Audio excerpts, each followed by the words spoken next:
Hey everyone, welcome back to another video.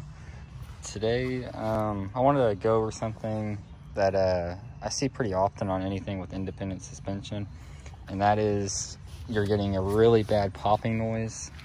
It can happen in the front, but it's mainly in the rear. And sometimes it's so loud it almost sounds like your rear end is bad, but I guarantee you it's not. I've bought machines before that people think the rear ends are bad, but it ends up actually being bad axles. So let me go ahead and start it, and I can drive and show you. This one's really bad, so this is why I wanted to use this one as an example. Let's fire it up. And it's mainly going to do it bad when you turn, so watch.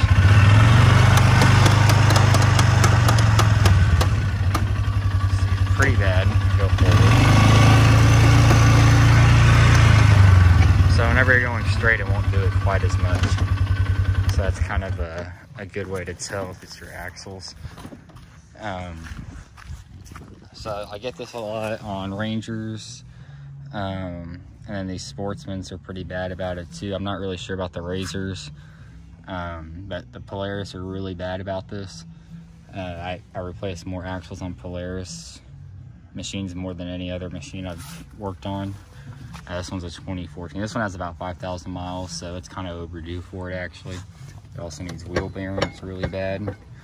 But I just wanted to show y'all what a possible cause of that is. I know a lot of people think there's something major going on, but it's really just the axle, and it's usually between $75 to $250 an axle, so relatively inexpensive fix. Don't get scammed by a shop or nothing. There's another thing I wanted to tell you all about it, but it's pretty simple. I can maybe, if everyone's interested, I can do a video on removing this. If people want to see how to remove the axles, they're pretty straightforward and easy to do. If you got the right tools, I can show you how to do that. Just let me know in the comments below. But I think that's all for this one. I know it's a short clip, but I figured I'd help y'all out with this. So anyways, thanks for watching. Y'all have a good day.